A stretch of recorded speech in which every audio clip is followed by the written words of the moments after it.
ایک 55 سالہ شخص ڈپریشن کا شکار ہو گیا۔ اس کی بیوی نے ایک ماہر نفسیات سے ملاقات کی۔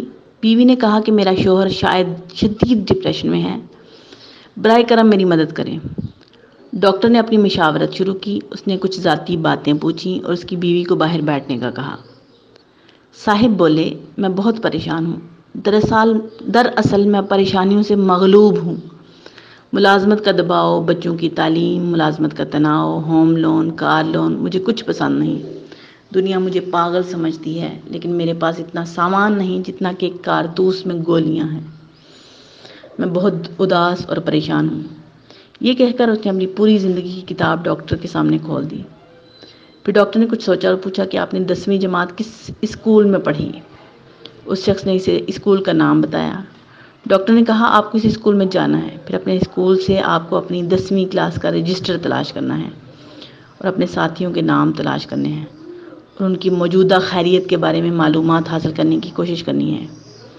ایک ڈائری میں تمام معلومات لکھیں اور 1 مہینے کے بعد مجھ سے ملیں۔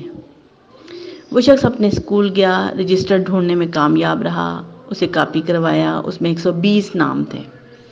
اس نے 1 مہینے میں دن رات کوشش کی، لیکن وہ بمشکل 75 ہم جماعتوں کے بارے میں معلومات جمع کرنے میں کامیاب رہا، جن میں سے 20 مر چکے تھے، 7 رنڈوے اور 13 طلاق یافتہ تھے۔ 10 ایسے نکلے جو کہ بات کرنے کے قابل بھی نہیں تھے۔ 5 اتنے غریب نکلے کہ کوئی ان کا جواب نہ دے سکا۔ 6 اتنے امیر نکلے کہ اسے یقین ہی نہیں آیا۔ کچھ کینسر میں مبتلا تھے، کچھ فالج، کسی کو ذیابیطس، کسی کو دمہ، کسی کو دل کا مرض تھا۔ کچھ لوگ بستر پر تھے جن کے ہاتھوں، ٹانگوں یا ریڑھ کی ہڈی میں چوٹیں آئی تھیں۔ کچھ کے بچے پاگل، آوارہ یا بیکار نکلے۔ ایک جیل میں تھا۔ ایک شخص 2 طلاق کے بعد تیسری شادی کی تلاش میں تھا۔ 1 ماہ کے اندر 10ویں جماعت کا رجسٹر اذیت بیان کر رہا تھا۔ ڈاکٹر نے پوچھا، اب بتاؤ تمہارا ڈپریشن کیسا ہے؟ وہ شخص سمجھ گیا، اسے کوئی موذی بیماری نہیں، وہ بھوکا نہیں، اس کا دماغ درست ہے، اسے عدالت، پولیس، وکلاء کا کوئی مسئلہ نہیں۔ اس کی بیوی اور بچے بہت اچھے اور صحت مند ہیں، خود بھی صحت مند ہے۔